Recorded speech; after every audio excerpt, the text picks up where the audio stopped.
Hello everyone, welcome back to the official YouTube channel of Civils Notebook. इस video में हम accountancy के course की सेकंड वीडियो को पढ़ेंगे। सेकंड वीडियो में हम अकाउंटेंसी के कॉन्सेप्ट्स को डिस्कस करेंगे, जानेंगे कि कितने टाइप्स के अकाउंटिंग के कॉन्सेप्ट्स होते हैं और उनके डिस्टिंग्विश्ड फीचर्स क्या क्या होते हैं। पहली वीडियो में हमने अकाउंटेंसी के इंट्रोडक्शन को पढ़ा था। हमने समझा था कि अकाउंटिंग का मीनिंग क्या होता है, अकाउंटिंग की टाइप्स कितनी होती हैं, ऑब्जेक्टिव्स और यूज़र्स को हमने पढ़ा था। अगर आपने अभी तक वो वीडियो नहीं देखी है तो आप जाके वो वीडियो देख सकते हैं। हमने एक स्पेशल प्लेलिस्ट बनाई हुई है हमारे चैनल पे। आप प्लेलिस्ट का टैब खोलिए, वहाँ पे आपको एक अकाउंटिंग का प्लेलिस्ट मिलेगा। उस प्लेलिस्ट में जाके आप उस वीडियो को देख सकते हैं। चलिए इस वीडियो में पढ़ते हैं अकाउंटिंग के कॉन्सेप्ट्स को। अकाउंटिंग के कॉन्सेप्ट्स का मीनिंग क्या होता है, इसे समझ लेते हैं। Accounting concepts include the assumption and condition on which the science of accounting is based. These are also known as accounting standards. Accounting concepts क्या होते हैं कि ये एक बेसिक अजम्पशन होती है जिनमें इकोनॉमिक, पॉलिटिकल और सोशोलॉजिकल इन्वायरमेंट को अकाउंटिंग में ऑपरेट करना पड़ता है। यानी अकाउंटिंग को इन रूल्स को फॉलो करना पड़ता है। जो एक अकाउंटेंट है, जब उसने बुक्स ऑफ अकाउंट्स को क्रिएट करना है तो उसे जो है इस अजम्पशन को जो इन अकाउंटिंग कॉन्सेप्ट में हमें बताई गई हैं उन्हें फॉलो करना पड़ता है। और ये जो अकाउंटिंग कॉन्सेप्ट हैं ये आने वाले जो भी अकाउंटिंग के आगे टाइप्स होती हैं, अकाउंटिंग के जो बेसिक प्रिंसिपल होते हैं, उनकी जो फंडामेंटल ब्लॉक्स का काम करती हैं ये प्रिंसिपल्स और ये कॉन्सेप्ट्स। फंडामेंटल ब्लॉक्स का काम ये कॉन्सेप्ट्स करते हैं। अब टाइप्स जान लेते हैं कि अकाउंटिंग कॉन्सेप्ट्स के कितने टाइप होते हैं। पहला टाइप है बिजनेस एंटिटी कॉन्सेप्ट, ये आपका फर्स्ट हो गया। सेकंड है आपका गोइंग कंसर्न कॉन्सेप्ट। थर्ड है मनी मेजरमेंट कॉन्सेप्ट। फोर्थ है कॉस्ट कॉन्सेप्ट। फिफ्थ है डुअल एस्पेक्ट कॉन्सेप्ट। सिक्स्थ है आपका अकाउंटिंग पीरियड कॉन्सेप्ट। सेवन्थ है आपका रियलाइजेशन कॉन्सेप्ट। कॉन्सेप्ट है आपका मैचिंग और नाइन्थ है अक्रूवल कॉन्सेप्ट। अब इन कॉन्सेप्ट को हम डिटेल में एक एक करके पढ़ लेते हैं, एक एक करके इनका मीनिंग, इनका इम्प्लीकेशन और इनकी क्रिटिसिज्म पढ़ लेते हैं। सबसे पहला कॉन्सेप्ट है हमारे पास business entity concept. Business entity concept implies that the affairs of a business are to be treated as quite separate from the non-business activities of its owner। हमें यहाँ पे इस डायग्राम पे फोकस कीजिए कि ये यहाँ पे बिजनेस है और ये ओनर है। जो बिजनेस है वो एक सेपरेट लीगल एंटिटी है अपार्ट फ्रॉम इट्स ओनर। यानी बिजनेस और ओनर की एक्टिविटीज़ को हमें सेपरेटली ट्रीट करना पड़ेगा। सेकंड क्या है कि personal transaction of the owner should not be included. जो भी पर्सनल ट्रांजैक्शन होती हैं ओनर्स की, वो हमें बिज़नेस के ट्रांजैक्शन से अलग रखनी है। यानी ओनर और बिज़नेस की जो ट्रांजैक्शन है वो हमें एक ही हेड में इंक्लूड नहीं करनी है। यानी सपोज़ अगर बिज़नेस और ओनर जो है बिज़नेस में कोई विड्रॉ करता है या बिज़नेस में कोई कैश इन्फ्यूज़ करता है, तो वो बिज़नेस के कैश रिसोर्सेज को जो है इंक्रीज़ हो जाएंगी और जो ओनर की जो कैश रिसोर्सेज हैं वो डिक्रीज़ हो जाएंगे। यानी अगर कैश हम इन्फ्यूज़ करते हैं, कैश हम बिज़नेस में लेके आते हैं, जो ओनर है वो कैश लेके आता है, तो बिज़नेस का कैश प्लस में हो जाएगा और जो ओनर का कैश है वो माइनस में हो जाएगा। In short, as business has its own existence and therefore business and owners should both be considered at different person. जो बिज़नेस है वो एक सेपरेट लीगल एंटिटी है, इसीलिए जो बिज़नेस और ओनर है उन्हें हमें सेपरेटली ट्रीट करना पड़ेगा। एग्जाम्पल क्या है कि अ directors private car should not be included in the fixed assets of the company. यानी अगर कोई ओनर है या कोई डायरेक्टर है, उसकी एक प्राइवेट कार है, तो वो हम कंपनी के फिक्स्ड एसेट में नहीं ले सकते। और वाइस वर्सा, अगर कंपनी के पास कोई भी कार है या कोई भी बिल्डिंग है तो वो हम जो है ओनर की एसेट में हम इंक्लूड उन्हें नहीं कर सकते। लेकिन अब इस कॉन्सेप्ट की थोड़ी क्रिटिसिज्म भी आ जाती है। पहली क्रिटिसिज्म क्या आ जाती है कि ये अनरियलिस्टिक लगता है। अनरियलिस्टिक ये कैसे लगता है? ओनर ने ही बिज़नेस शुरू किया था, तो जो भी ओनर एक्टिविटीज़ करेगा वो बिज़नेस की ही एक्टिविटीज़ में इंक्लूड होंगी। सेकंड, इसकी क्रिटिसिज्म क्या आ जाती है कि ये एक लीगल फिक्शन है। यानी ये सिर्फ एक वेल है जो कि ओनर्स को उनके बिज़नेस के, अगर कोई भी बिज़नेस अगर इलीगल एक्टिविटीज़ में ऑपरेट करता है तो ये एक सिर्फ वेल का काम करता है कि जो ओनर है वो उनकी इलीगल एक्टिविटीज़ में उन्हें शामिल ना हो और वो साइड से बच जाए। लेकिन अगर हम फंडामेंटल लेवल पे देखें कि जो बिज़नेस है, अगर कोई भी एक्टिविटीज़ होती हैं तो ओनर के ही डिसीजन पे होंगी। और इसकी थर्ड जो क्या आ जाती है क्रिटिसिज्म कि अगर कोई सोल प्रोप्राइटरशिप का बिज़नेस है, अगर कोई वन मैन बिज़नेस है, तो वही आदमी जो है सब कुछ ऑपरेट करता है, सब कुछ वही चलाता है, तो जो भी बिज़नेस की एक्टिविटीज़ होंगी वो ओनर ही करेगा, ओनर ही उसमें शामिल होना चाहिए।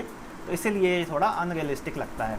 लेकिन अगर हम बड़े कॉर्पोरेट के लेवल पे बात करें कॉर्पोरेट के लेवल पे बात करें तो ओनर और मैनेजमेंट जो है वो काफ़ी अलग अलग कॉन्सेप्ट आ जाते हैं। जो मैनेजमेंट होती है वही बिज़नेस के अफेयर्स को हैंडल करती है, तो ये बिज़नेस एंटिटी कॉन्सेप्ट, वहाँ पे अगर कोई मैनेजमेंट इलीगल काम करती है या ओनर्स इलीगल काम करते हैं तो वो जो है जो बाकी एंटिटीज़ हैं वो उसमें सेफगार्ड रहेंगी, उन्हें लीगल प्रोटेक्शन मिलेगी। आगे सेकंड पे आ जाते हैं। सेकंड क्या है? Going concern concept. अब गोइंग कंसर्न कॉन्सेप्ट क्या कहता है कि accountant has to assume that business will continue to operate in future for an indefinite period of time until it is liquidated in the immediate future। अब अगर कोई accountant है उसे बुक्स ऑफ अकाउंट्स बनानी है तो उसे ये अज्यूम करना पड़ेगा कि जो बिज़नेस है वो इनडेफिनेट पीरियड यानी कोई टाइम लिमिट नहीं है कि कब बिज़नेस बंद हो जाएगा। ये अकाउंटेंट को ये ध्यान में नहीं रखना है, उसे ये अज्यूम करना है कि जो बिज़नेस है वो जो है इनडेफिनेट पीरियड ऑफ टाइम के लिए चलता रहेगा। Continuing activity and not liquidation. For example, in case of basis of depreciation, the cost of a fixed asset is allocated over its useful life and it will not be considered as the current year only।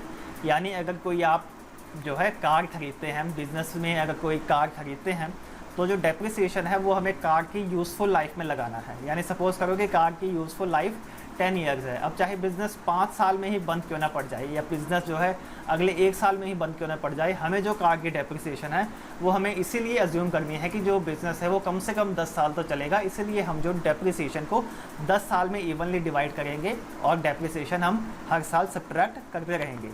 Thus it does not imply permanent continuance of an enterprise, but it presumes that the enterprise will continue in operation long enough to charge against income।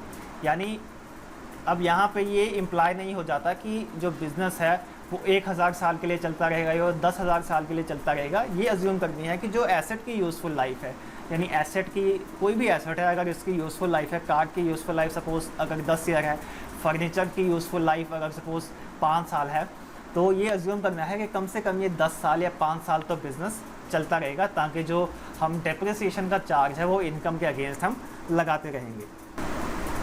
आगे third आ जाता है। Third हमारे पास concept है money measurement concept. Money measurement concept, अब इसका meaning है कि all transaction of the business are recorded in terms of money.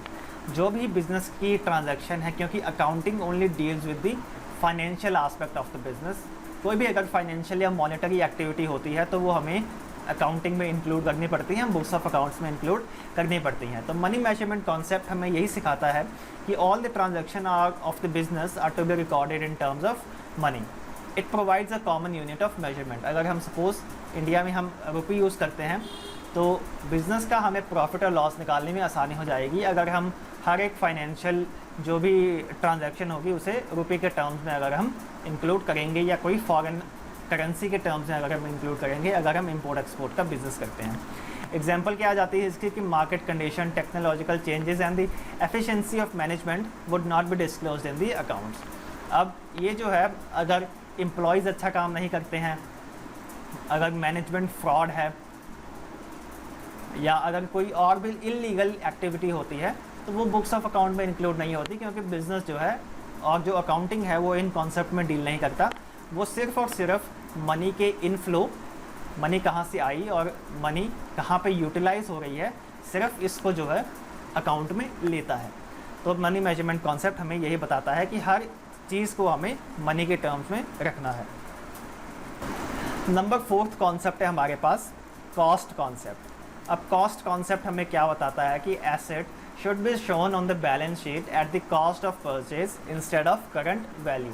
यानी बिज़नेस ने अगर कॉस्ट कॉन्सेप्ट हमें यही बताता है कि हमने जो एसेट की जो परचेज़ वैल्यू थी, यानी अगर 10 साल पहले अगर हमने जो है किसी एसेट को अगर हमने 1 लाख पे ख़रीदा था तो आगे इस साल भी, इस करंट ईयर में भी हमें एसेट की वैल्यू 1 लाख रुपये ही माननी पड़ेगी, 1 लाख रुपये ही अज्यूम करनी पड़ेगी। और इसकी एग्जांपल क्या होगी कि the cost of fixed asset is recorded at the date of acquisition cost. यानी जिस साल या जिस एक्विजिशन कॉस्ट पे हमने किसी फिक्स्ड एसेट को ख़रीदा था उसी एक्विजिशन कॉस्ट पे हमें इस जो एसेट है उसको रखना पड़ेगा। The acquisition cost include all expenditure made to prepare the asset for its intended use. It included the invoice price of the asset, freight charges, insurance and installation cost. कोई भी एसेट की cost हम कैसे निकालते हैं, उसकी purchase value उसमें हम ऐड कर देते हैं कोई भी फ्रेट चार्जेस अगर लगे थे या कोई भी इंस्टॉलेशन कॉस्ट हमें लगी थी, तो टोटल जो कॉस्ट आ जाती है वो इन सबको ऐड करने पे हमें मिल जाती है। लेकिन ये जो कॉस्ट कॉन्सेप्ट है, इसकी क्रिटिसिज्म क्या है कि अगर सपोज़ करो कि आपने कोई लैंड खरीदी थी 1 लाख रुपए की 10 साल पहले, और इस साल अगर वो जो लैंड है वो 1 करोड़ की वैल्यू हो गई है, तो आपके जो बुक्स ऑफ अकाउंट्स में है अगर आप उसको बेचोगे तो आपको 1 करोड़ तो आपको रियलाइज़ हो जाएगा, 1 करोड़ आपको रियलाइज़ हो जाएगा। लेकिन जो कॉस्ट कॉन्सेप्ट है उसमें क्या करना पड़ता है कि हमें सिर्फ 1 लाख में ही जो एसेट की वैल्यू है उसे इंक्लूड करनी पड़ती है। तो ये जो है जो प्रॉफिट और लॉस, जो ट्रू प्रॉफिट और लॉस अगर हम उसकी बात करते हैं तो उसको वो रिवील नहीं करता है, उसको वो नहीं बताता है।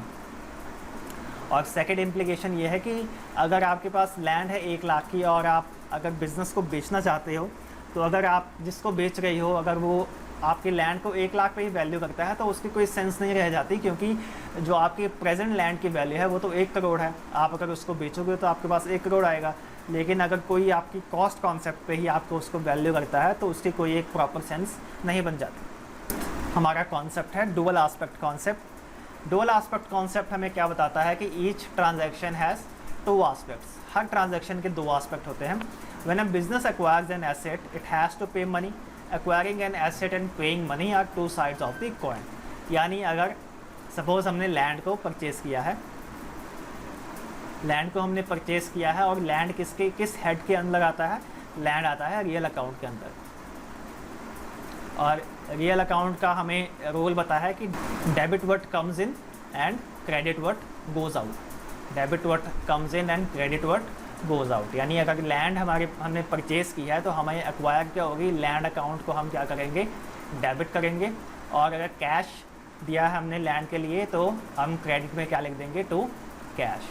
तो कैश हमारा क्रेडिट में आ जाएगा और लैंड हमारा डेबिट में आ जाएगा। Similarly if the asset is acquired through credit there arises an liability to the extent. Thus if there is an increase in asset there will also be increase in the liability also. अगर हम जो है bank loan में जो हम asset को purchase करते हैं तो लैंड अकाउंट हमारा डेबिट हो जाएगा और क्रेडिट साइड में हमारे पास बैंक आ जाएगा या बैंक लोन आ जाएगा जो जिस भी हेड के अंदर हम परचेज़ कर रहे हैं।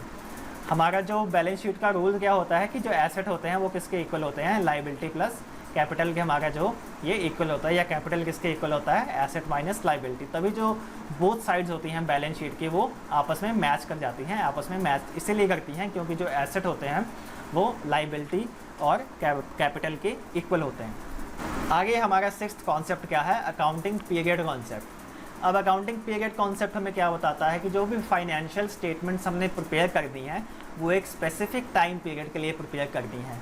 यानी हम इंडिया में कौन सा फाइनेंशियल ईयर अडॉप्ट करते हैं? हम इंडिया में फाइनेंशियल ईयर अडॉप्ट करते हैं 1 अप्रैल से लेके अगले साल के 31 मार्च तक का हम फाइनेंशियल ईयर को हम अडॉप्ट करते हैं। Generally it is the period between 1 अप्रैल तो 31 मार्च। अब इसका मेन पर्पस क्या होता है कि हम फाइनेंशियल परफॉर्मेंस निकाल सकते हैं एक पर्टिकुलर टाइम पीरियड की। इसीलिए हम अकाउंटिंग पीरियड के कॉन्सेप्ट को हम यूज़ करते हैं ताकि बिज़नेस की जो एक यूज़फुल टाइम है, एक जो फाइनेंशियल ईयर है, उसको हम बिज़नेस की लाइफ को जो है उसको हम सेपरेट जो चंक्स में हम बांट देते हैं, सेपरेट चंक्स में हम बांट देते हैं ताकि हम जो है हर साल का हमें प्रॉफिट पता लग सके या लॉस पता लग सके, हर साल की परफॉर्मेंस हमें पता लग सके। अब जो फाइनेंशियल ईयर होता है इंडिया में क्या होता है कि क्वार्टरली रिजल्ट्स भी अनाउंस किए जाते हैं। क्वार्टरली रिजल्ट्स क्या होते हैं कि हर एवरी 3 मंथ्स अकाउंट्स को प्रिपेयर किया जाता है और प्रॉफिट एंड लॉस को कैलकुलेट किया जाता है। जैसे अगर फाइनेंशियल ईयर जो है 1 अप्रैल तो 31 मार्च है, तो पहला जो क्वार्टर 1 होगा वो 1 अप्रैल से लेके आगे अप्रैल, मई और जून का होगा। जो सेकंड क्वार्टर होगा वो जुलाई, अगस्त और सितंबर का होगा।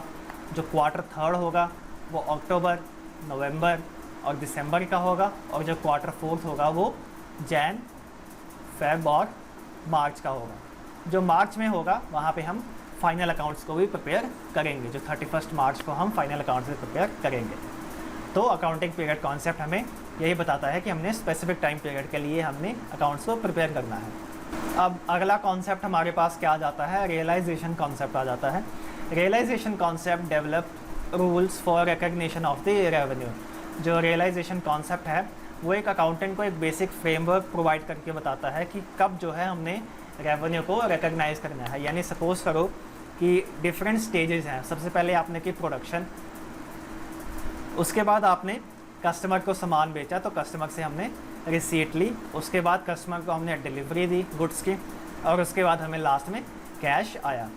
तो एक जो कन्फ्यूजन अराइज हो जाती है कि किस पीरियड में हम जो है हम रिकग्नाइज़ करें कि हमने जो है कैश को रियलाइज़ कर दिया है। क्या वो हम तब रियलाइज़ करें जब हमें रिसीट, जब कस्टमर से हमने रिसीट ले ली है, या तब रियलाइज़ करें जब डिलीवरी हो गई है, या तब रियलाइज़ करें जब कैश हमें मिल चुका है।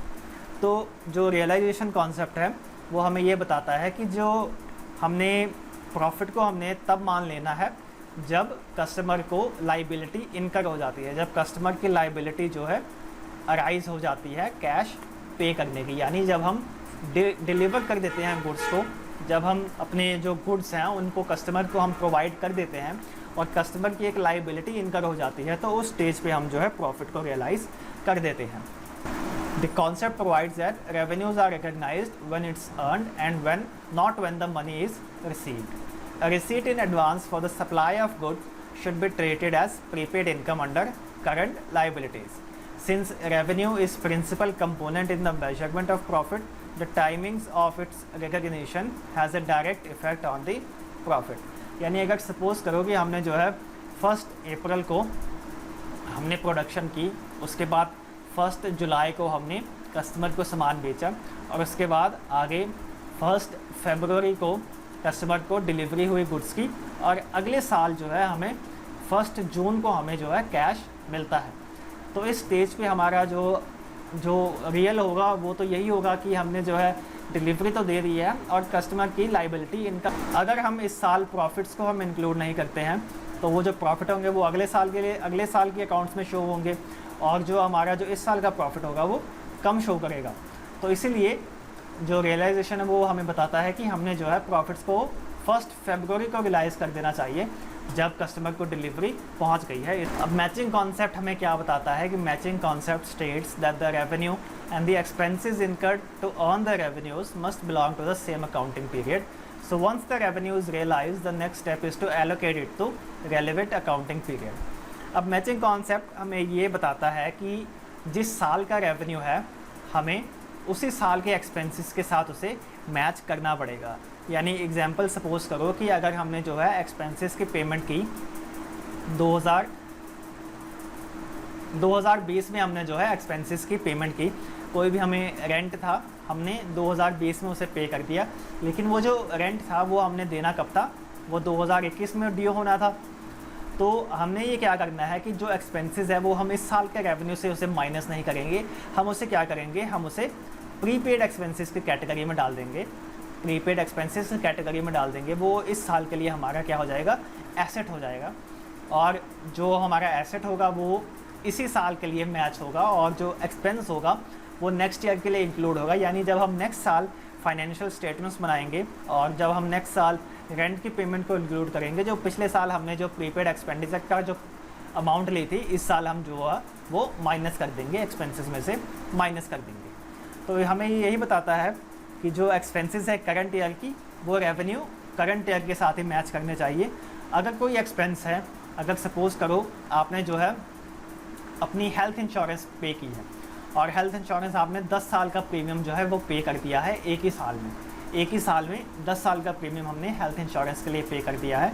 तो इसकी हम एंट्री कैसे डालेंगे, इसकी हम ये करेंगे कि 10 साल में इक्वल जो है, या हर साल का अगर सेम प्रीमियम है, सपोज़ करो 10,000 प्रीमियम है और 10 से डिवाइड करेंगे तो 1000 रुपीज़ जो है वो हर अकाउंटिंग पीरियड में, हर फाइनेंशियल ईयर में हम वो सब्ट्रैक्ट करते रहेंगे, और जो बाकी होगा वो हमारा जो है, यानी अगर फर्स्ट ईयर में 1000 हमारा एक्सपेंस हो जाएगा और जो 9000 होगा वो प्रीपेड एक्सपेंस हो जाएगा, यानी हमारा एसेट हो जाएगा।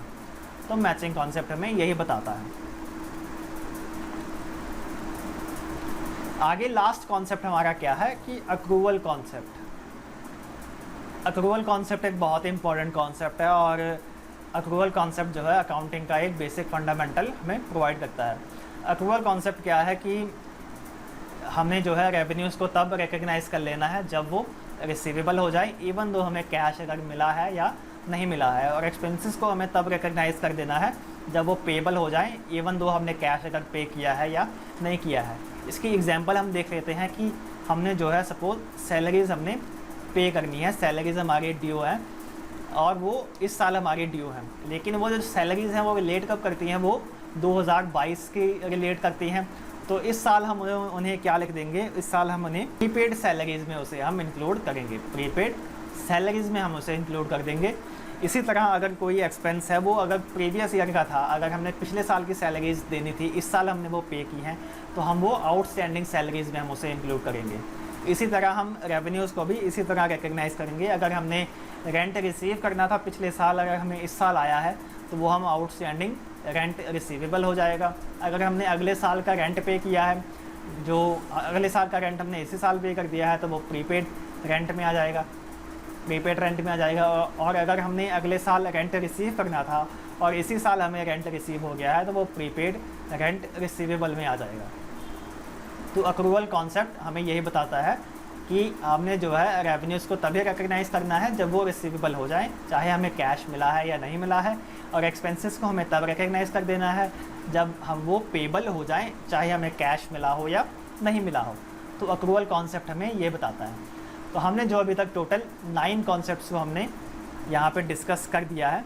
अगर आपको कोई भी कॉन्सेप्ट में अगर क्लैरिटी नहीं है, कोई भी कॉन्सेप्ट अगर आपका अभी भी इनक्लियर है, तो आप कमेंट सेक्शन में लिख के बताइए, हम जो है आपकी जो डाउट सॉल्व करने में पूरी कोशिश करेंगे। अगर आपको ये वीडियो पसंद आई हो तो लाइक करें, वीडियो को शेयर करें और सब्सक्राइब करें हमारा चैनल सिविल्स नोटबुक। मिलते हैं अगली वीडियो में, तब तक के लिए thank you and good bye.